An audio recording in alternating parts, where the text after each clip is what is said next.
नमस्कार दोस्तों, आशीष क्लासेस में आपका स्वागत है। दोस्तों, अपनी वीडियो में आज हम डिस्कस करने वाले हैं इकोनॉमिक सिस्टम के प्रकार। चलो आइए डिस्कस करते हैं क्या होता है इकोनॉमिक सिस्टम। दोस्तों, इकोनॉमिक सिस्टम को जानने से पहले हम डिस्कस करते हैं कि जो इकोनॉमिक्स है मेजरली हम दो चीज़ों में डिवाइड करते हैं, दैट इज माइक्रो इकोनॉमिक्स और मैक्रो इकोनॉमिक्स। जो आप देखते हैं कि माइक्रो इकोनॉमिक्स और मैक्रो इकोनॉमिक्स में क्या अंतर है। मैं इसको थोड़ा बड़ा कर देता हूँ। ठीक है दोस्तों, जो माइक्रो इकोनॉमिक्स होता है वो डील करता है कि behaviour of individual economic unit, यानी इंडिविजुअल इकोनॉमिक यूनिट से वो डील करता है। इसका जैसे इनकम ऑफ ए पर्सन से डील करेगा, आउटपुट ऑफ ए फर्म या प्राइस ऑफ ए प्रोडक्ट, यानी आप देख रहे हो ये एक इकाई से डील करता है। जैसे एक प्रोडक्ट से डील करता है, या सिंगल पर्सन की इनकम से डील करता है, या किसी भी एक सिंगल आउटपुट के मतलब फर्म के आउटपुट से डील करता है। तो दोस्तों, जो माइक्रो इकोनॉमिक्स होती है वो इंडिविजुअल इकोनॉमिक यूनिट से डील करती है। इसी तरह जो मैक्रो इकोनॉमिक्स है वो ओवरऑल एग्रीगेट देखती है किसी भी इकोनॉमी का। मान लीजिएगा जैसे हमको अगर जैसे नेशनल इनकम देखनी है, अपने इंडिया की नेशनल इनकम, तो ये कैसा कॉन्सेप्ट होगा, ये माइक्रो इकोनॉमिक्स कॉन्सेप्ट होगा। क्योंकि इसमें क्या होता है, हम एवरेज देखते हैं पूरी इकोनॉमी का, जीडीपी क्या पूरे कंट्री का जीडीपी देखते हैं, प्राइस लेवल पूरा एग्रीगेट होता है, ओवरऑल एवरेज होता है। तो इसलिए जो मैक्रो इकोनॉमिक्स है वो एग्रीगेट और एवरेज होल इकोनॉमिक्स से डील करती है। तो दोस्तों, ये तो मेजर डिफरेंस है between micro economics and macro economics. आइए चलते हैं अब। ये तो हो गया इकोनॉमिक्स कि मेजरली किन चीज़ों में डिवाइड किया जाता है। अब बात करते हैं कि इकोनॉमी क्या होती है, पर्टिकुलर इकोनॉमी क्या होती है। तो इकोनॉमी से क्या समझते हैं, इकोनॉमी से हम समझते हैं कि जो इकोनॉमिक एक्टिविटीज़ है, जो प्रोडक्टिव एक्टिविटीज़ है, वो किसी गिवन रीजन में, यदि हम कोई भी पर्टिकुलरली एक्टिविटीज़ की बात करते हैं या किसी प्रोडक्शन एक्टिविटीज़ की बात करते हैं, मान लिया हम इंडिया की बात करते हैं, तो यदि हम इंडिया की इकोनॉमिक एक्टिविटीज़ की बात करते हैं तो हम उसको कहेंगे इंडिया की इकोनॉमी। ठीक है, तो ये हो गया इंडिया की इकोनॉमी। अगर कोई प्रोडक्शन एक्टिविटीज किसी और कंट्री में हो रही है तो उस पर्टिकुलर कंट्री को उस कंट्री की इकोनॉमी कहा जाएगा। ठीक है, चलो अब इसके प्रकार देखते हैं कि कितने टाइप्स की ये इकोनॉमिक सिस्टम होते हैं। जैसे मेजरली हम इसको 2-3 कैटेगरी में डिवाइड करते हैं, जैसे कैपिटलिस्ट इकोनॉमी हो गया, सोशलिस्ट इकोनॉमी हो गया और मिक्स्ड इकोनॉमी हो गया। एक एक्चुअली चौथे तरह की भी होती है, जैसे कम्युनिस्ट इकोनॉमी। तो आइए देखते हैं इनमें क्या क्या अंतर है और इनको हम कैसे डिफ्रेंशिएट करते हैं, इनके बारे में जानेंगे। ठीक है, तो देखते हैं इसके क्या प्रोज एंड कॉन्स हैं, क्या इसमें कहा गया है। जो कैपिटलिस्ट इकोनॉमी है, यानी जो पूंजीवादी अर्थव्यवस्था है, उसमें जो मेजर प्रीडोमिनेंट जो सेक्टर होता है वो प्राइवेट सेक्टर होता है, यानी जो प्रमुख सेक्टर होता है वो प्राइवेट सेक्टर होता है। इसका मतलब क्या है कि प्राइवेट सेक्टर का मेजर कंट्रीब्यूशन रहता है और इसमें जो गवर्नमेंट है उसका रोल इंटरवेंशन उसका बहुत कम होता है। इसको एक और कॉन्सेप्ट भी दिया जाता है लासिस फारे का। लासिस फारे आपने सुना होगा, उसका यही मतलब होता है कि जो गवर्नमेंट का इंटरवेंशन है वो बहुत कम होगा, मिनिमल गवर्नमेंट इंटरवेंशन होता है। उसी प्रकार की इकोनॉमी को क्या कहते हैं, कैपिटलिस्ट इकोनॉमी कहा जाता है। ये देखा होगा हमने, जैसे अगर बात की जाए यूएसए, स्विट्जरलैंड, तो इनमें क्या होता है कि ताइवान। तो इसमें क्या है, एक टिल्ट है। टिल्ट किसकी तरफ है, एक कैपिटलिस्ट इकोनॉमी। हाउएवर इसमें क्या करता है, गवर्नमेंट सेक्टर भी एग्जिस्ट करता है बट बहुत मिनिमम उसका रोल रहता है। तो दोस्तों ये हो गया इसका कैपिटलिस्ट के मतलब इसमें कौन सा सेक्टर रोल प्ले करता है। अब जो इसमें रिसोर्स का यानी जो रिसोर्स का एलोकेशन होता है वो किस पर डिपेंड करता है, बाजार तंत्र पर डिपेंड करता है। यहाँ जो मार्केट मैकेनिज्म है वो रोल प्ले करता है। मार्केट मैकेनिज्म का मतलब क्या है कि जो प्राइस है, प्राइस ऑफ कमोडिटी, वो डिपेंड करता है डिमांड एंड सप्लाई पे। दोस्तों ये आपने डिमांड एंड सप्लाई कर्व पढ़ा होगा कि यदि आपकी डिमांड बढ़ती है किसी भी क्वांटिटी की, मान लो कोई भी ए बी सी या कोई भी क्वांटिटी है, उसकी यदि डिमांड बढ़ती है तो आपने देखा होगा कि प्राइस भी उसके साथ साथ बढ़ते हैं। और इसी तरह ये सप्लाई कर्व होता है। इसमें क्या होता है, यदि आप किसी भी मतलब कोई व्यक्ति कोई भी कमोडिटी है, उसकी जो सप्लाई बढ़ रही है तो उसके दोस्तों प्राइस भी कम होते रहेंगे। तो ये जहाँ ये इक्विलिब्रियम सेट होता है उस पे मतलब आके उसका प्राइस फिक्स हो जाता है। तो इसको बोलते हैं मार्केट मैकेनिज्म।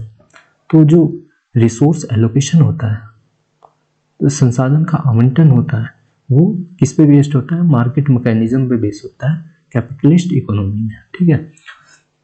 और यदि बात की जाए इसका उद्देश्य, उत्पादन का उद्देश्य, तो सिंपल सी बात है कि कैपिटलिस्ट इकोनॉमी रहेगी तो जो मोटिव ऑफ प्रोडक्शन होगा वो लाभ के उद्देश्य से ही होगा, क्योंकि कैपिटलिस्ट इकोनॉमी है, प्राइवेट सेक्टर वर्क कर रहा है प्रेडोमिनेंटली, तो मोटिव ऑफ प्रोडक्शन जो होगा वो प्रॉफिट होगा। दोस्तों तो इसके यदि ये प्राइवेट सेक्टर वर्क कर रहा है तो इसके क्या प्रोज हैं, जो पॉजिटिव पॉइंट है कि इसकी जो दक्षता होगी, एफिशिएंसी होगी, वो हाई होगी। और जो इसका जो नुकसान हो सकता है वो हो सकता है नहीं, वो होता है कि इसमें जो कॉम्प्रोमाइज़ कर दिया जाता है सोशल जस्टिस पे, सामाजिक अन्याय होता है, क्योंकि जो गरीब तबका है वो इस चीज़ को अफोर्ड नहीं कर पाता है, क्योंकि प्राइवेट सेक्टर क्या करेगा, ये प्राइस हाई रखेगा और जो मतलब लो इनकम वाले लोग हैं वो इन सर्विसेज को अवेल नहीं कर पाएंगे। तो इसलिए जो हम इसका डिसएडवांटेज कहते हैं वो सोशल इनजस्टिस हो जाएगा। ठीक है दोस्तों, तो ये हो गया कैपिटलिस्ट इकोनॉमी। आइए चलते हैं आगे दूसरी इकोनॉमिक्स की तरफ, जैसे सोशलिस्ट इकोनॉमी यानी समाजवादी। ठीक, तो इसमें क्या होता है, जो मोस्टली जो एक्टिविटीज़ हैं वो पब्लिक सेक्टर के कंट्रोल में होती है, यानी पब्लिक सेक्टर कंट्रोल में यानी गवर्नमेंट कंट्रोल में रहती है मोस्टली एक्टिविटीज़। तो इसमें क्या होता है, जो रेगुलेशन है, क्योंकि गवर्नमेंट का फिर रेगुलेशन होगा, तो जो रिजिड गवर्नमेंट रेगुलेशन होता है उसमें, यानी सरकार विनियमन करती है, कठोर उससे रेगुलेट करती है। ठीक है। और जो रिसोर्स एलोकेशन होगा, जो संसाधन का आवंटन होगा, वो किस बेस पर होगा, वो गवर्नमेंट की प्लानिंग के आधार पर होगा, यानी उसको गवर्नमेंट ही प्लान करेगी। ठीक है।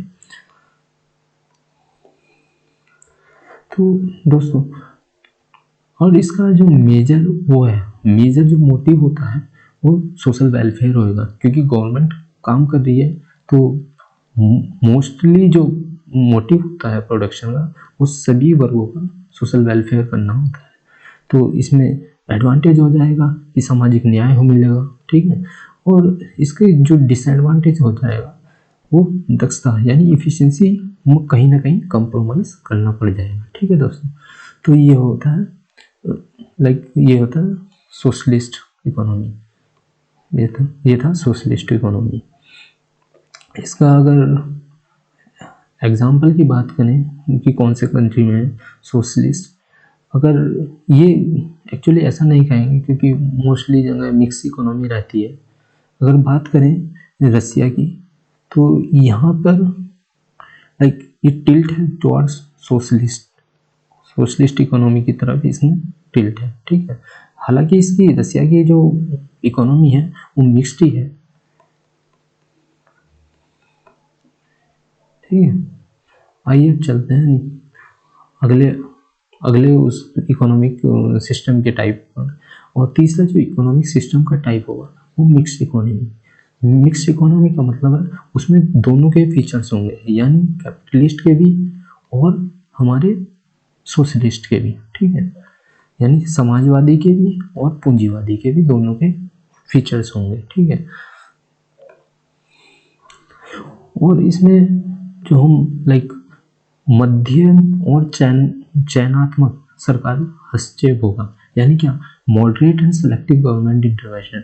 मतलब इसका मतलब यही है कि कुछ सेक्टर में तो गवर्नमेंट इंटरवेंट करेगी, कुछ सिलेक्टेड सेक्टर में ही गवर्नमेंट इंटरवीन करती है। जैसे अपने इंडिया में ले लो, इंडिया में कैसा जो इकोनॉमिक सिस्टम है हमारा मिक्स्ड इकोनॉमिक सिस्टम है, क्योंकि यहाँ क्या करता है, यहाँ गवर्नमेंट भी रोल प्ले करती है कुछ सेक्टर में और कुछ सेक्टर में प्राइवेट भी रोल करता है।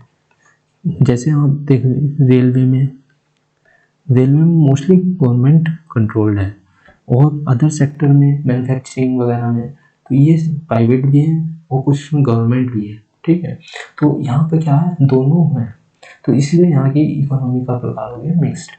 तो इससे क्या क्या इसमें जो मार्केट मैकेनिज्म है वो मॉडिफाइड होता है, क्योंकि इसमें प्राइस कंट्रोल गवर्नमेंट का इंटरवेंशन भी रहता है, तो इसलिए इसको मॉडिफाइड बोलते हैं। ठीक है, और यदि इसके मोटिव ऑफ प्रोडक्शन की बात की जाए तो प्राइवेट यहाँ दोनों होते हैं, क्योंकि प्राइवेट अपना प्रॉफिट के लिए काम करेगा और गवर्नमेंट साथ ही साथ वेलफेयर भी करेगी, तो इसमें मोटिव जो प्रोडक्शन है वो दोनों आ जाते हैं। तो एडवांटेज भी क्या हो गया इसका, एफिशिएंसी भी अच्छी रहेगी क्योंकि प्राइवेट सेक्टर वर्क कर रहा है, और सोशल जस्टिस भी रहेगा क्योंकि गवर्नमेंट भी काम करेगी। हालांकि डिसएडवांटेज ये रहेगा कि हम दोनों पर क्या कर रहे हैं, कॉम्प्रोमाइज कर रहे हैं, दोनों उद्देश्य पर थोड़ा थोड़ा कॉम्प्रोमाइज रहेगा। ठीक है, तो ये हो गया हमारी जो मिक्स्ड इकोनॉमी है उसके फीचर्स, और ये इंडिया में कैसे काम करता है ये हो गया। ठीक है,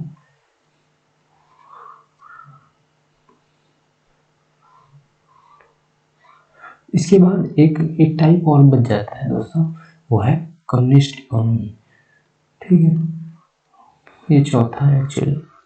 तो इसमें क्या होता है कि ये एक्सट्रीम समाजवादी का चरम रूप है, मतलब एक्सट्रीम फॉर्म ऑफ सोशलिस्ट है। हालांकि ये प्रैक्टिकली एग्जिस्ट नहीं करता है, ये इसलिए एग्जिस्ट नहीं करता है क्योंकि ऐसा तो हो नहीं सकता कि प्राइवेट सेक्टर ना हो फुल्ली, केवल गवर्नमेंट का ही कंट्रोल हो सब सेक्टर में, कहीं ना कहीं प्राइवेट सेक्टर रोल प्ले करता है। तो एक्चुअली एक सोशलिस्ट थे, सोशोलॉजिस्ट, जिसका नाम आपने सुना होगा, कार्ल मार्क्स। तो उन्होंने इस तरह की सोसाइटी को आइडियल सोसाइटी कहा, जिसमें क्या किया है कि उसमें नो प्राइवेट मतलब प्राइवेट का कोई रोल नहीं है, सारा जो चीज़ें संभालेगी वो गवर्नमेंट संभालेगी। तो हालांकि ये एक प्रैक्टिकल कॉन्सेप्ट नहीं है, ये आइडियल कॉन्सेप्ट है और ये देखने को भी नहीं मिलता है। तो दोस्तों ये हो गए अपने जो हमारे इकोनॉमी के प्रभाव। तो हमने देख लिया क्या क्या देखा, communist economy, mixed economy, socialist economy और कैपिटलिस्ट इकोनॉमी। इकोनॉमी क्या होता है ये जान लिया, और इकोनॉमिक सिस्टम क्या होता है, ये हमारे जो इकोनॉमिक्स के 2 ब्रांचेज हो गए, ये भी हमने डिस्कस कर लिया। तो दोस्तों आज के लेक्चर में बस इतना ही, और धन्यवाद। यदि लेक्चर पसंद आया हो तो like, share and subscribe our channel. Thanks.